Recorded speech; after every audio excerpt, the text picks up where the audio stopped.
চাকরির বেতন সর্বোচ্চ ৮০,০০০, কিন্তু শুধু ৪ কোটি টাকারই আছে গাড়ি, ফ্ল্যাট, বাসা, দেশে বিদেশে সম্পত্তির হিসাব তো বাদই দিয়ে দিলাম। কি এমন সাইড হাসলের সন্ধান তারা পেয়ে গেলেন যাতে তারা গড়ে তোলেন সম্পত্তির পাহাড়। এই জগতে হায় সেই বেশি চায়, আসে যার ভুরি ভুরি, রাজার হস্ত করে সমস্ত কাঙ্গালের ধন চুরি, লিখে গেছেন বিশ্বের কবি এবং ২ বাংলার জমিদার রবীন্দ্রনাথ ঠাকুর। কথা সাহিত্য কিংবা ধর্মগ্রন্থ সব জায়গাতেই মানুষের পাওয়ার আকাঙ্ক্ষার কথা বলা আছে।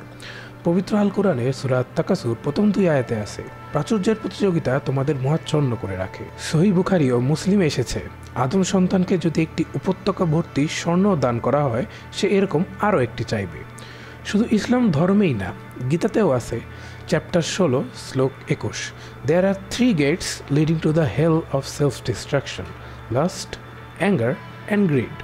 এছাড়াও বাইবেলের এক্লেসিয়াস্টিস লেখা আছে, Solomon says, whoever loves money never has enough, whoever loves wealth is never satisfied with their income, this too is meaningless। কিন্তু আজ আমরা ধর্ম নিয়ে কথা বলবো না, কিংবা এথিক্স নিয়েও কথা বলবো না। আজ বলবো কেন মানুষের এরকম টাকার নেশা।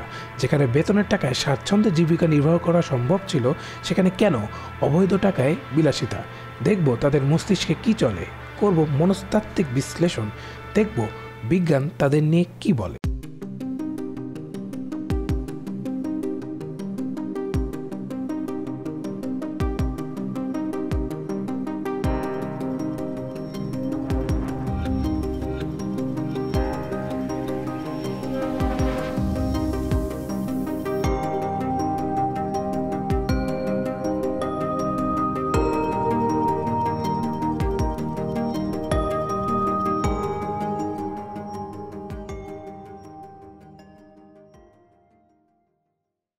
শুনতে অবাক শোনালেও যারা অবৈধভাবে উপার্জন করে তারা ২ ধরনের, যাদের প্রকৃতই টাকার নেশা, এবং ২ যাদের টাকার নেশা নেই, বরং এই অবৈধ কাজটাই তাদের নেশা। এখন এই যে নেশা, এটা সৃষ্টি হওয়ার কারণ কি? লোভ বা কোনো কিছু পাওয়ার এক্সেসিভ যে ইচ্ছা, এটা মেইনলি আসে ব্রেইনের রিওয়ার্ড সিস্টেম থেকে। এখন এই রিওয়ার্ড আর পানিশমেন্ট, এই জিনিসটা আসলে বোঝা দরকার। রিওয়ার্ড হচ্ছে পজিটিভ রিইনফোর্সমেন্ট, যা কোনো বিহেভিয়ার বারবার রিপিট করার প্রবণতা বাড়ায়। অন্যদিকে পানিশমেন্ট হলো এর উল্টো, নেগেটিভ রিইনফোর্সমেন্ট, যা কোনো বিহেভিয়ার বারবার রিপিট করার প্রবণতাকে কমায়। জিনিসটাকে যদি আরও সহজভাবে বুঝতে চাই, ধরেন আপনি একজন ডায়াবেটিসের পেশেন্ট, আপনার সামনে বাটিতে মিষ্টি রাখা আছে। আপনার ব্রেইন সেন্সরি ইনফরমেশন নিচ্ছে যে সামনে মিষ্টি আছে। এখন এর আগে আপনি যখন মিষ্টি খেয়েছিলেন, তখন আপনার অনেক ভালো লেগেছিল, স্বাদের কথাটা মনে পড়ে গেল।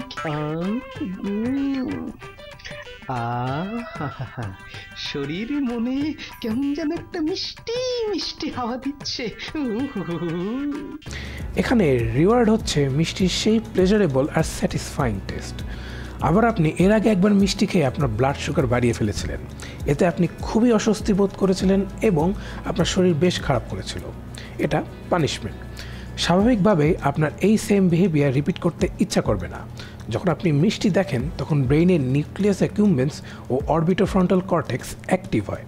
নিউক্লিয়াস অ্যাকিউম্বেন্স একটি সাবকর্টিক্যাল ব্রেন স্ট্রাকচার, যেটা প্রাইমারিলি প্লেজার বা শান্তি, রিওয়ার্ড অথবা পুরস্কার এবং নেশার জন্য দায়ী। যখন ব্রেইন আশা করে যে কোনো একটি অ্যাকশন এখন প্লেজারেবল হবে, তখন সে ডোপামিন রিলিজ করে, এবং এই আশা করাটা সে শিখে পূর্ববর্তী কোনো প্লেজারেবল এক্সপিরিয়েন্স থাকে, যেমন বেতনের টাকা হাতে পাওয়ার সময়, খুব সুস্বাদু একটা খাবার খাওয়ার সময়, কিংবা ফেসবুকে লেখা কোনো পোস্টে রিয়্যাক্ট ও কমেন্ট পাওয়ার সময়। এখানে টেস্টটাকে ব্রেইন একটি রিওয়ার্ড হিসেবে দেখে। এই ডোপামিন রিলিজ হলে আপনার ব্রেইন রিওয়ার্ড আরও বেশি বেশি পেতে চায়। এই চাওয়াটাকে হেল্প করে অরবিটোফ্রন্টাল কর্টেক্স। এটা অনেকটা ব্রেইনের ভ্যালু ক্যালকুলেটর। এটার অবস্থান ব্রেইনের ফ্রন্টাল লোবসে আই সকেটসের জাস্ট উপরে। এটা প্রিফ্রন্টাল কর্টেক্সের একটি পার্ট, এবং এটি যেসব ফাংশন কন্ট্রোল করে তার মধ্যে হলো ১, value based decision making, calculate করে ভ্যারিয়াস চয়েসেসের মধ্যে রিওয়ার্ড ভার্সেস পানিশমেন্ট, কোন চয়েসে রিওয়ার্ড বেশি, কোনটাতে পানিশমেন্ট বেশি। ২, রিওয়ার্ড প্রসেসিং, পাস্ট এক্সপিরিয়েন্স এবং নিউ ইনফরমেশনের উপর বেস করে আউটকাম প্রেডিক্ট করে। ৩, ইমোশনাল রেগুলেশন, ওএফসি ব্রেইনের লিম্বিক সিস্টেমের সাথেও কানেক্টেড থাকে, ইনক্লুডিং অ্যামিগডালা, যা ইমোশনস প্রসেস করে। এই রিওয়ার্ড সিস্টেমের অন্যতম ভালো উদাহরণ হলো ঘুষ খাওয়া। যখন আপনার সামনে সুযোগ আসে, চয়েস আসে, কিছু উপরি ইনকামের, কিছু এক্সট্রা টাকা পাওয়ার, তখন আপনার নিউক্লিয়াস অ্যাকুম্বেন্স জ্বলে ওঠে আপন শক্তিতে আর রিলিজ করে ডোপামিন। আর আপনার ওএফসি আপনার ব্রেনকে বোঝায় ইটস ওয়ার্থ পারসুইং, এটার পিছে ছোটা উচিত। আপনি এই যে অবৈধ টাকা নিয়ে যে ডোপামিন ইনডিউস প্লেজার প্লেন, এটা ধীরে ধীরে বাড়তেই থাকে। তখন শুধু ম্যাটেরিয়ালিস্টিক গেনের কথা ভেবেই আপনার ডোপামিন রিলিজ ট্রিগার্ড হয়ে যাবে। আপনি মোটিভেটেড হবেন ওয়েলথ বাড়ানোর জন্য। আপনার মধ্যে 4টা সিমটমস দেখা দিবে। অবসেসিভ পারসুট, লাইফের অন্য দিক বাদ দিয়ে আপনার মাথায় খালি এটাই ঘুরবে কীভাবে কোথা থেকে টাকার ইনফ্লো, ক্ষমতা এসব রাখা যায়। 2, রিডিউস স্যাটিসফ্যাকশন, যতদিন বাড়বে আপনার আর আগের মতো স্যাটিসফ্যাকশন আসবে না, আপনার চাহিদা বাড়তেই থাকবে। যে প্রথমে ঘুষ খায় সে এসেই লক্ষ কোটিতে শুরু করে না, 1000 থেকে শুরু হয়, ধীরে ধীরে বাড়তে থাকে। ক্রমাগত অভয় আর চাহিদা বাড়ার সাথে তার পরিমাণও বাড়তে থাকে।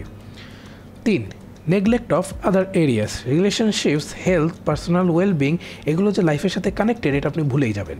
4, রিস্ক টেকিং বিহেভিয়ার, আগের মতো স্যাটিসফ্যাকশন থ্রিলের জন্য জুয়ার মতো রিস্কি কাজের প্রতি ঝোঁক বেড়ে যাবে আপনার অনেক। তাহলে এখন মনে হতে পারে দোষ তো আমার ব্রেইনের, আমি তো বায়োলজিক্যালি চাইবই বেশি বেশি রিওয়ার্ডিং কাজ করতে, বেশি বেশি টাকা নিতে, আমার তো এতে কোনো দোষ নেই। কথা ঠিক আছে, ব্রেইন ফোর্স করছে আপনাকে, কিছু করার থাকতো না আপনার যদি আপনি পশু পাখি হতেন। বাট আফসোস আপনি পশু পাখি না, আপনি মানুষ। আর মানুষের একটি এবিলিটি আছে যা পশু পাখির চাইতে অনেক বেশি ডেভেলপ, যেটা হলো logical thinking and moral reasoning, যেটাকে আরও সহজ ভাষায় বলা যায় বিবেক বা কনশাস। একজন কুকুরকে তার মালিক খাবার দিলে সে কিন্তু চিন্তা করে না মালিক খাবার কোথা থেকে জোগাড় করলো, তার নিজের খাবার কথা সে খেয়ে নেয়, কারণ তার লজিক্যাল থিঙ্কিং অ্যাবিলিটি আমাদের ধারে কাছেও না। কিন্তু আমরা মানুষ, আমাদের অনেক কিছুই কিন্তু ভাবতে হয়। অল্পের জন্য আইনের ফাঁকের মতো বিজ্ঞানের ফাঁক দিয়েও বেরিয়ে হয়ে গেছিলেন, খালি বিবেকের কাছে আটকে গেলেন। এখন এই লজিক্যাল থিঙ্কিং কে করে? ভেন্ট্রোমিডিয়াল প্রিফ্রন্টাল কর্টেক্স অর ভিএমপিএফসি হচ্ছে সেই পার্ট যা ইমোশনাল অ্যান্ড সোশ্যাল ইনফরমেশন থেকে আমাদের অ্যাকশনসের মোরাল ইমপ্লিকেশনস যাচাই করে। এটা আমাদের সাহায্য করে আমাদের কাজের সুদূর প্রসারী প্রভাব নিয়ে চিন্তা করতে আর আমাদের অ্যাকশনস সে অনুযায়ী করতে, অনেকটা আমাদের অভ্যন্তরীণ নৈতিকতার ধারকের মতো। এই সঠিক ভুল যাচাইয়ের জন্য আরেকটা কি প্লেয়ার আছে, anterior cingulate cortex or ACC. এটা আমাদের অ্যাকশনস আর ডিসিশনস মনিটর করে, এই দুয়ের মধ্যে অসামঞ্জস্যতা আর ভুল শনাক্ত করে। যখন এটা দেখে আমাদের আচরণ আর আমাদের নৈতিক মনোভাবের সাথে যাচ্ছে না, তখন সে ব্রেইনে সিগন্যাল পাঠায় কোনো সমস্যা আছে। এটাকে আমরা বলি বিবেকে বাধা।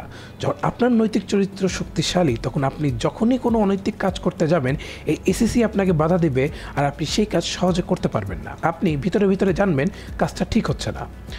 উদাহরণে ফেরা যাক, যখন আপনার সামনে সুযোগ আসবে ঘুষের, তখন ওএফসি অ্যাক্টিভ হবে, তখন বাগড়া দিতে এসে যাবে ভিএমপিএফসি ও এসএসি। সে দেখবে আপনার যে ইচ্ছেটা হচ্ছে আর নৈতিক মনোভাবের মধ্যে অসমঝোতা আসছে নাকি।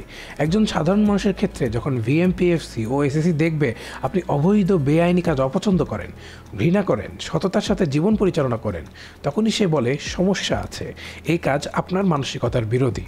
এরপরেও আসে আরেক প্লেয়ার, প্রিফ্রন্টাল কর্টেক্স, স্পেশালি বললে ডরসোল্যাটেরাল প্রিফ্রন্টাল কর্টেক্স বা ডিএলপিএফসি। সে আসে লজিক্যাল আর লং টার্ম আউটকাম নিয়ে। সে যখন দেখে এই অবৈধ কাজ করলে সমাজে লাঞ্ছিত হতে হবে, এমনকি ক্ষেত্র বিশেষে জেল জরিমানাও হয়ে যেতে পারে, তখন সে বাধা দেয় কাজে, আর আপনি তখন কাজটা করেন না। আপনার আর আরেকজন দুর্নীতিগ্রস্ত মানুষের মধ্যে পার্থক্য এই দুই জায়গাতে আসলে। একে তারা নৈতিকভাবে অবক্ষয়ের মধ্যে থাকে, নিজেদের কিছু সিউডো লজিক দিয়ে বোঝানোর চেষ্টা করে যাতে ভিএমপিএফসি ও এসিসি ওএফসিকে ওভারটেক না করতে পারে, আর এরা ডিএলপিএফসিকে ক্রিপল করে ফেলে ক্ষমতা আর বিচারের দীর্ঘসূত্রতাকে অপব্যবহার করে। এখন এই সিউডো লজিকগুলো কী কী?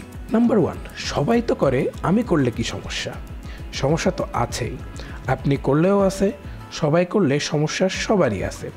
ধর্মীয় আইনত দণ্ডনীয় অপরাধ তো বটেই, আপনার কারণে আরও লক্ষ লক্ষ মানুষের দুর্দশার সৃষ্টি হচ্ছে। এই নিয়ে অন্য ভিডিওতে কথা হতে পারে। এত টাকা দিয়ে চাকরিতে ঢুকে সে টাকা তো তুলতেই হবে। একটু 1 মিনিট চিন্তা করে ভেবে বলুন তো, আপনার আগেই অবৈধভাবে এভাবে টাকা দেওয়া বন্ধ করে দিলেই চাকরির পরে সেই টাকা ব্যাক আনতে হয় না? 3, সব কিছুর দাম বাড়ছে, বেশি টাকা ইনকাম না করলে কমফোর্টেবলি থাকা যায় না। মার্কেটের এই বাজে অবস্থার জন্য আপনারাই অনেকাংশে দায়ী। অনেকটা একের সাথে অন্যরা পাল্লা দিতে বিভিন্ন জায়গায় আত্মসাৎ করেছেন, কেউ ফাইল আটকে, কেউ সিন্ডিকেট করে, কেউ বা ঋণ খেলাপি করে।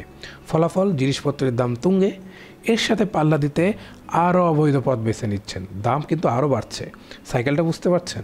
এখন আসি দ্বিতীয় ধরনের মানুষদের নিয়ে, যাদের টাকার প্রতি নেশা নেই, বরং অবৈধ কাজটাই তাদের কাছে রিওয়ার্ড। তারা চায় সেই অবৈধ কাজের থ্রিলটা। এদের বলা হয় ক্লেপ্টোম্যানিয়াক। ক্লেপ্টোম্যানিয়া হচ্ছে ইম্পালস কন্ট্রোল সাইকোলজিক্যাল ডিসঅর্ডার। তারা অন্যায় কাজের আকাঙ্ক্ষা বা তাড়নাকে নিয়ন্ত্রণ করতে পারে না।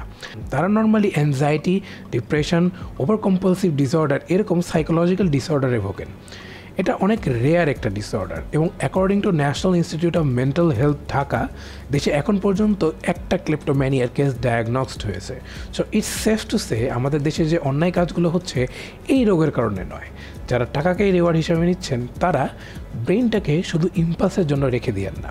সৃষ্টিকর্তা যেহেতু দিয়েছেন পুরোটাই কাজে লাগ। বেশি আয়ের প্রয়োজন হলে হালাল ব্যবসা করুন। দেশ জাতির উন্নয়নে ব্যবসার কোনো বিকল্প নেই। From economic growth to job creation এর ইম্প্যাক্ট কিন্তু অনেক। এ নিয়ে হয়তো অন্য একটা ভিডিওতে কথা হবে, কিন্তু এই মুহূর্তে এই দুইটা জিনিসের আমাদের দেশের অনেক প্রয়োজন। ধন্যবাদ।